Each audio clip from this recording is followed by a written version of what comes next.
प्यारे बच्चों, सुप्रभात। मैं गणेश कुमार गुप्ता। आज हम राम लक्ष्मण परशुराम संवाद के अन्य चौपाई और दोहों का अध्ययन करेंगे।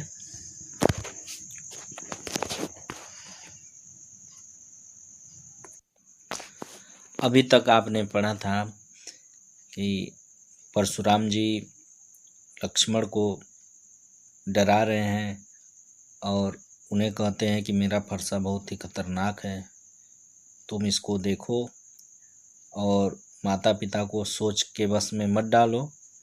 ये मेरा फरसा गर्भ में पलने वाले शिशु को भी मार सकता है, अतः तुम मेरे फरसे को देखो। आगे, बिहसी लखनु बोले मृदुबानी, अहो मुनीषु महाभटमानी। बिहस मतलब हंसना। यहाँ लक्ष्मण जी हंसते हैं और कोमल वाणी में, मधुर वाणी में कहते हैं, अच्छा, अहो मुनीष महाभटमानी। महाभट मतलब महान योद्धा।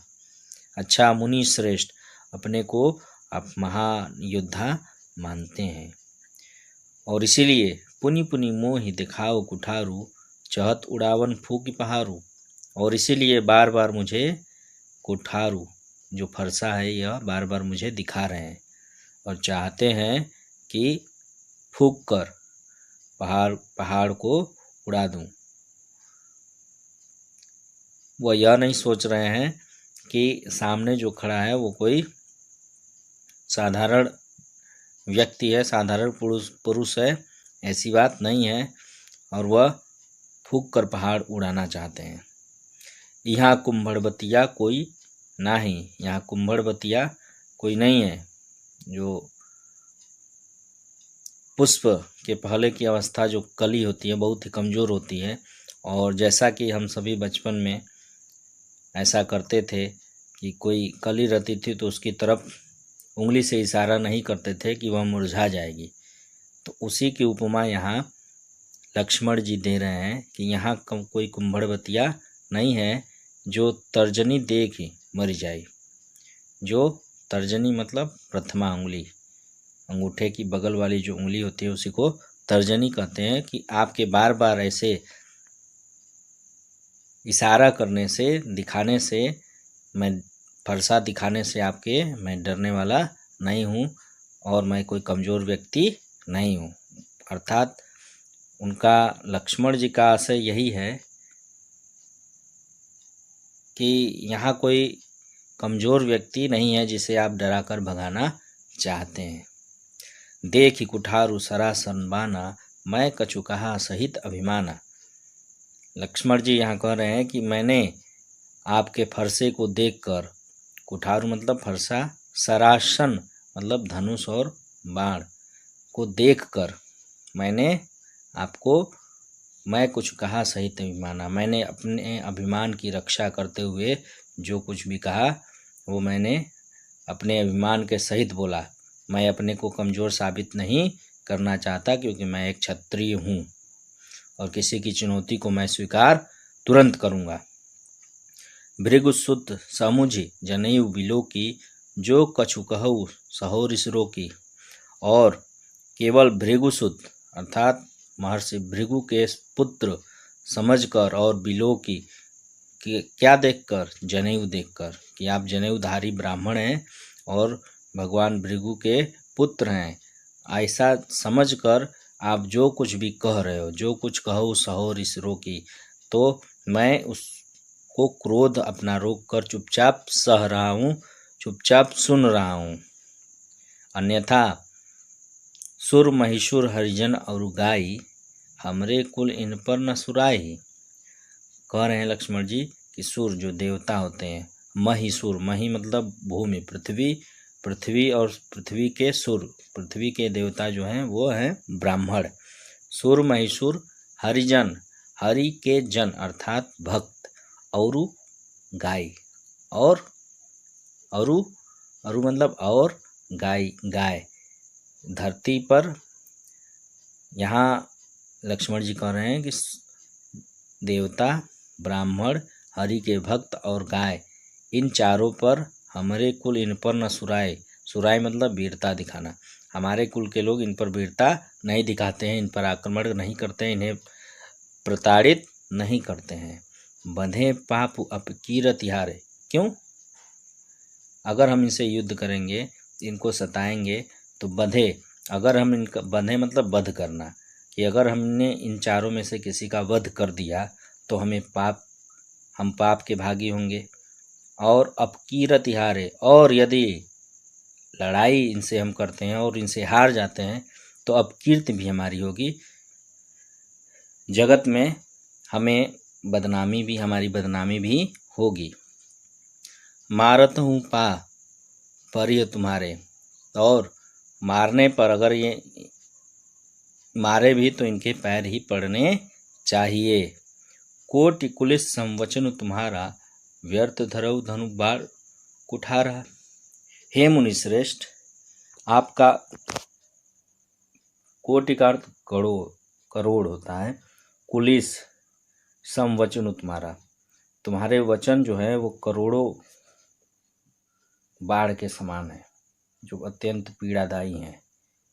तो जब इतने खतरनाक आपके पास स्वयं बाढ़ हैं तो आप व्यर्थ धरऊ धनु बाण कुठारा। यहाँ लक्ष्मण जी उनके क्रोध को और बढ़ाने की कोशिश कर रहे हैं कि व्यर्थ में, बेकार में आप जो हैं धनुष बाण और फरसा लेकर ढोकर चल रहे हैं, जबकि आपके जो कठोर वचन है वही करोड़ों बाण के समान है। जो बिलो की अनुचित कहऊ, जो बिलो की अनुचित कहेऊ, क्षमऊ महामुनि धीर, मुनि सरोस भृगवंश मणि बोले गिरा गंभीर। जो आपके दृष्टि में, बिलो की मतलब देखना होता है, देखने से संदर्भ यहाँ दृष्टि भी है, कि आपकी दृष्टि में अगर मैंने कुछ अनुचित कहा हो, हे मुनि श्रेष्ठ, हे धीर, हे गंभीर, तो आप मुझे क्षमा करें। उनकी इस बातों को सुनकर जो परशुराम हैं उनका क्रोध और भी अधिक बढ़ जाता है, और वह सुनि सरोस भृगुवंश मणि, जो सुनकर उनकी, लक्ष्मण की ऐसी बातों को, ऐसी व्यंग भरी बातों को सुनकर जो भृगु वंश के जो मणि हैं वो सरोस यानी रोष सहित क्रोध में और गंभीर होते हुए बोले। क्या बोले? कौशिक सुनऊ मंद एहु बालकु, कुटिल काल बस निज कुल घालकु, भानुवंश राकेश कलंकु, निपट निरंकुश अबधु असंकु। हे कौशिक अर्थात विश्वामित्र, यहाँ परशुराम जी कह रहे हैं, गंभीर होते हुए क्रोध सहित बोल रहे हैं कि हे कौशिक, हे विश्वामित्र, सुनो, यह बालक एकदम मंद है, एकदम मूर्ख है, और कुटिल काल बस, कुटिल कुचक्र, काल का जो कुचक्र चल रहा है उसके वश में आकर यह अपने ही कुल का घातक करने वाला है, अपने ही कुल का नाश करने वाला है। भानुवंश राकेश कलंकु, यह सूर्य कुल में राकेश रूपी एक कलंक के रूप में जन्म लिया है। ये भानुवंश के मतलब सूर्य कुल का चंद्रमा रूपी कलंक है, और जो कैसा है, निपट निरंकुश अबधु असंकु, और यह पूरी तरह निरंकुश है, किसी की बात को न सुनने वाला है, और इसमें कोई संशय नहीं कि यह अबुद्धू है। यह नहीं जानता कि अभी एक क्षण में इसका वध निश्चित है। यह पूरी तरह से मूर्ख है। कालक बलु होइए क्षण माई, क्षण मतलब क्षण, एक पल में, अभी काल के वश में यह एक क्षण में चला जाएगा। कहो पुकार खोरी मोहिनाई, और मैं पुकार के कह रहा हूँ, मैं यह बता रहा हूँ कि फिर मेरा कोई दोष नहीं है। तुम हट कहो जो चाहूँ उबारा, हे विश्वामित्र, यदि तुम हट करके चाहते हो इसे उबारना, इसे बचाना, क्योंकि तुम्हारा यह शिष्य है और अपने शिष्य को तुम बचाना चाहते हो, तो कही प्रताप बल रोष हमारा, तो हमारे प्रताप को, बल को और क्रोध को बताकर इसे हमारे सामने से हटा दो, नहीं तो यह अभी क्षण भर में समाप्त हो जाएगा। लखन उनकी बातों को सुनकर कहते हैं, अच्छा लखन कहो मुनि सुजस, लखन कहो मुनि सुजस तुम्हारा, तुम ही अछत को बरने पारा। लखन कहे कि हे मुनि श्रेष्ठ, आपका सुंदर यश, जो सुजस सुंदर यश है, वो आपके अलावा और दूसरा कोई अच्छे तरीके से नहीं कह सकता जितने अच्छे तरीके से आप कह रहे हैं। तुम ही अछत को बरने पारा, तुम्हारी तरह मतलब तुम्हारे आपकी तरह, आप जैसा आपका गुणगान कोई भी कर नहीं सकता। इसलिए अपने मुँह तुम आपनी करनी, बार अनेक भांति बहुबरनी। आपने अपने मुँह से अपनी करने का, अपने कार्यों का बार अनेक बहुत बार और बहुत प्रकार से उसकी बड़ाई कर ली है। अगर हे मुनिश्रेष्ठ इतने पे भी संतोष नहीं हो रहा है, लक्ष्मण जी यहाँ बार बार व्यंग कर रहे हैं ताकि उनका क्रोध और बढ़े। नहीं संतोष तब पुनि कछु कहु, हे ऋषि श्रेष्ठ, यदि इतने पे भी आपको संतोष नहीं हो रहा है तो पुनः कुछ कहिए, कुछ और कह डालिए। जन ऋषि रोक दुस्सह दुख सहु, ऋष को रोक कर दुस्सह दुख को मत सहिए, आप कुछ और कह डालिए। वीर व्रती तुम धीर अछोभा, गारी देत न पाऊ शोभा। हे वीरता का व्रत धारण करने वाले, तुम अत्यंत धीर हो, शांत हो। हे मुनिश्रेष्ठ, यहाँ लक्ष्मण जी कह रहे हैं कि हे मुनिश्रेष्ठ, आप वीरता का व्रत धारण किए हुए हैं और आप बहुत ही धीर हैं, गंभीर हैं,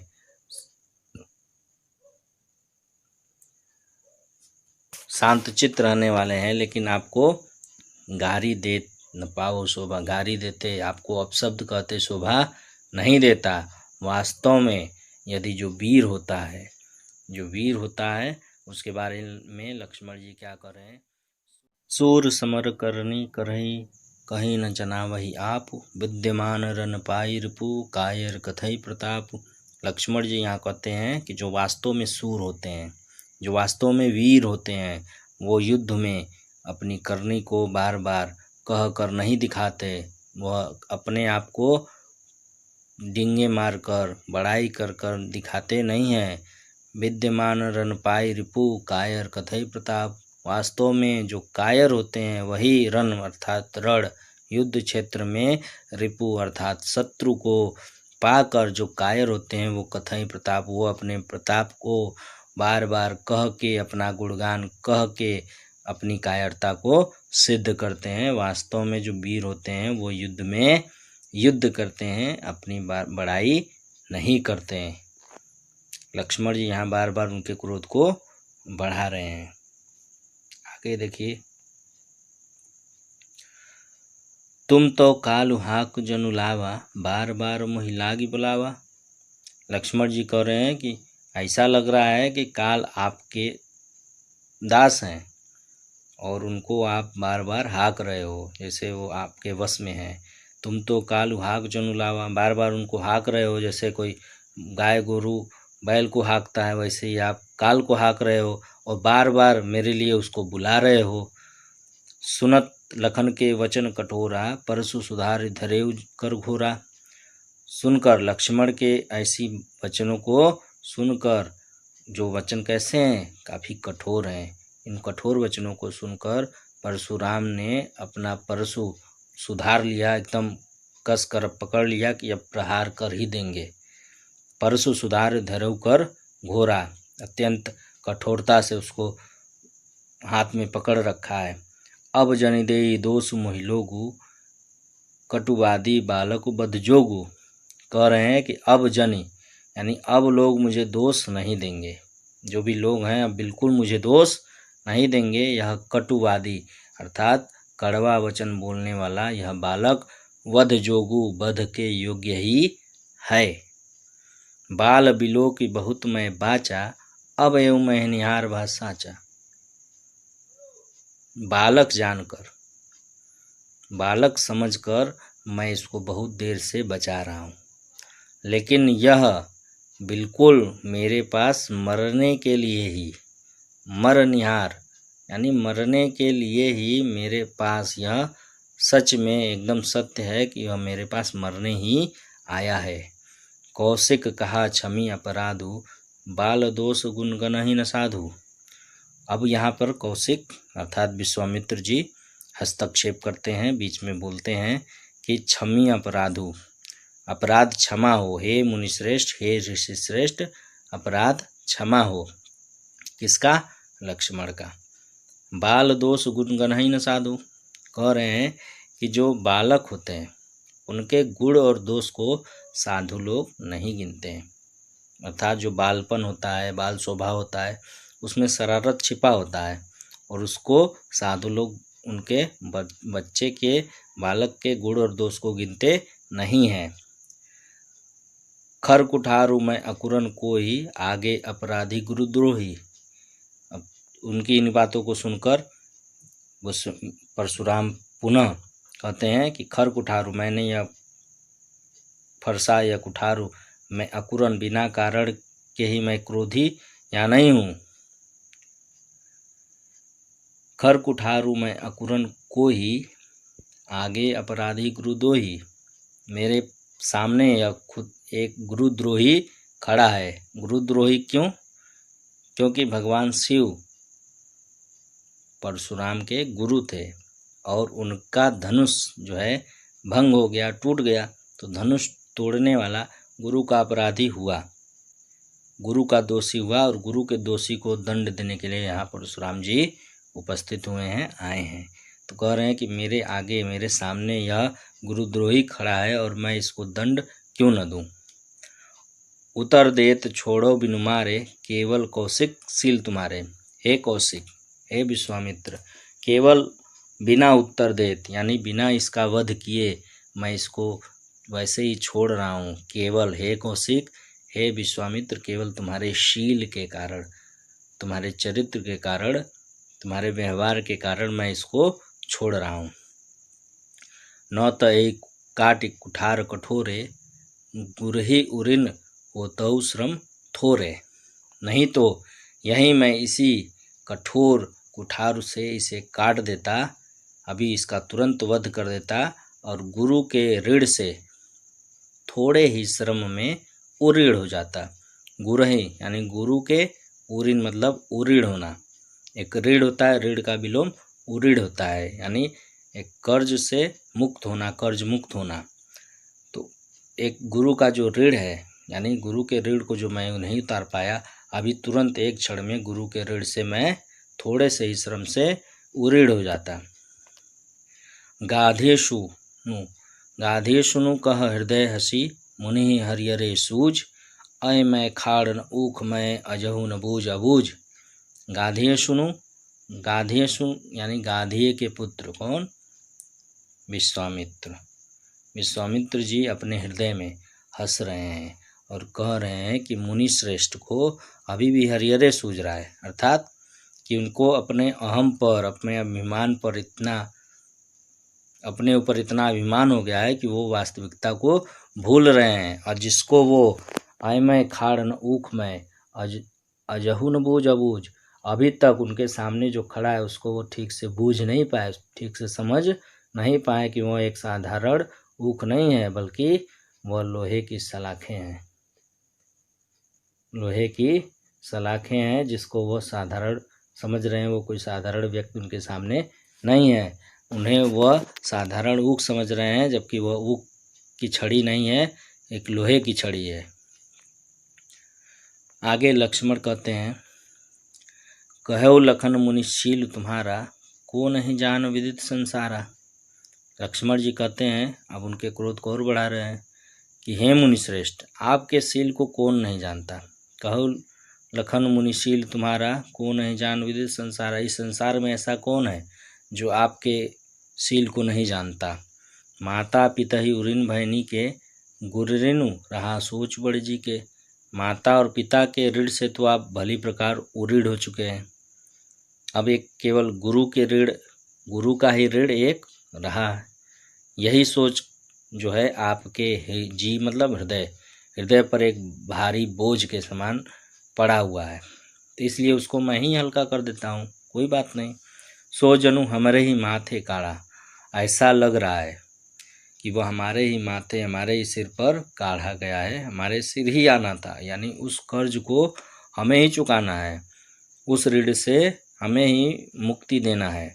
और दिन चले गए ब्याज बढ़ बढ़ा, और बहुत दिन भी हो गया, बहुत दिन हो गया तो उसका ब्याज भी काफ़ी बढ़ गया। यहाँ लक्ष्मण जो हैं बार बार उनके ऊपर व्यंग कर रहे हैं। अब आन्य व्यवहारिया बोली, व्यवहारिया मतलब जो व्यापार करने में निपुण हो, तो अब किसी व्यापारी को बुला लिया जाए, भाई जो व्यापार करने में निपुण हो, वो गुड़ा गणित अपना लगाएगा तो बताएगा कितना हिसाब किताब हुआ।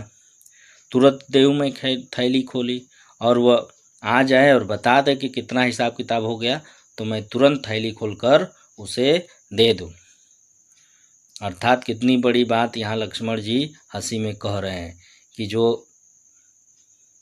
कर्म रूपी पूंजी है उसकी तुलना सीधे सीधे वो अर्थ रूपी पूंजी से करने की कोशिश कर रहे हैं, आध्यात्म को भौतिकता से तोलने की कोशिश कर रहे हैं। तो यह वचन जो है वो काफ़ी कठोर हैं, लेकिन बहुत ही हल्के रूप में उन्हें कहा जा रहा है लक्ष्मण के द्वारा। सुनी कटुवचन कुठार सुधारा, हाय हाय सब सभा पुकारा। उनके इन कठोर वचनों को, कड़वे वचनों को सुनकर परशुराम जी ने अपना कुठार जो है पूरी तरह सुधार लिया, यानी एकदम आक्रमण की मुद्रा में आ गए। अब थोड़े ही समय में एकदम लक्ष्मण जी का वध वो कर ही देंगे। और हाय हाय सब सभा पुकारा, पूरी सभा हाय हाय पुकारने लगी कि अब उनके साथ साथ सभा में बैठे जितने भी राजा थे उनको लक्ष्मण की चिंता नहीं थी, उनको अपनी चिंता थी कि यह इतना क्रोध उनका बढ़ गया है कि अब लक्ष्मण के साथ साथ वो हम सबको भी मार डालेंगे, इसलिए वो थर थर काँप रहे थे और हाय हाय पुकार रहे थे। भृगुबर परसु देखा बहु मोही, विप्र विचार बचो नृपदोई। केवल भृगुबर परसु देखा बहु मोही, बार बार वो मुझे फरसा दिखा रहे हैं भृगुबर, ऐसा फरसा मैंने बहुत देखा हुआ है। और विप्र विचार बचो नृपदोई, तो हे नृप के द्रोही, हे राजाओं के शत्रु, केवल विप्र ब्राह्मण जानकर, ऋषि जानकर आप मुझसे बचे हुए हैं। मिले न कबहु सुबट रन घाड़े, मिले न कबहु सुबट रन गाड़े, द्विज देवता घर ही के बाड़े। लगता है कि आपको रण में अर्थात युद्ध में, रण में, युद्ध क्षेत्र में कभी भी सुंदर भट्ट यानी महान अच्छा योद्धा आपको कभी भी मिला नहीं है। द्विज देवता, हे द्विज देवता, द्विज देवता ब्राह्मणों को द्विज देवता कहा जाता है। ब्राह्मण, क्षत्रिय, वैश्य और शूद्र जब वर्ण आश्रम था तो जन्म से सभी क्षुद्र माने जाते थे, जब उनका उपनयन संस्कार होता था तो वे द्विज कहलाते थे, अर्थात उनका दूसरा जन्म होता था। तो ब्राह्मणों को द्विज देवता भी कहा जाता है। तो द्विज देवता है ब्राह्मण, हे ऋषि श्रेष्ठ, आप घर ही के बाणे, आप जो महावीर योद्धा है वे केवल घर ही के हैं, केवल नाम के ही हैं। अनुचित कही सब लोग पुकारे, रघुपति सैन ही लखनु नेवारे। जब उनकी इन बातों को लोगों ने सुना, वहाँ के राजाओं ने सुना सभा में, तब लगे चिल्लाने, अनुचित है अनुचित, यानी सभी लोग पुकारने लगे कि यह अनुचित है, अब बहुत अधिक हो गया, अब तो रुकिए। तो उनकी इन बातों को समझकर रघुपति अर्थात रघुकुल शिरोमणि पुरुषोत्तम श्री राम सैन ही नयनों से लक्ष्मण को पीछे हटने का इशारा करते हैं। लखन उतर आहुति सरिस, भृगुबर कोप कृसान, बढ़त देख जल सम वचन, बोले रघुकुल भानु। और लक्ष्मण के उत्तर, जो लक्ष्मण ने उत्तर दिया वो आहुति के समान, भृगुवर अर्थात परशुराम के जो कोप अर्थात जो क्रोध रूपी जो अग्नि थी, कृषाण मतलब अग्नि, जो क्रोध रूपी अग्नि में लक्ष्मण के जो उत्तर जो आहुति के समान थे, जो बार बार वो यज्ञ रूपी अग्नि को बढ़ाने का काम कर रहे थे, उसको बढ़ता देख श्री राम ने अपने जल के समान वचन बोलकर, बढ़त देख जल सम वचन बोले रघुकुल भानुत। रघुकुल के जो सूर्य हैं श्री राम, वो बढ़ते हुए, उस अग्नि को बढ़ते हुए देखकर जल के समान जो शीतल वाणी में आगे बोलते हैं।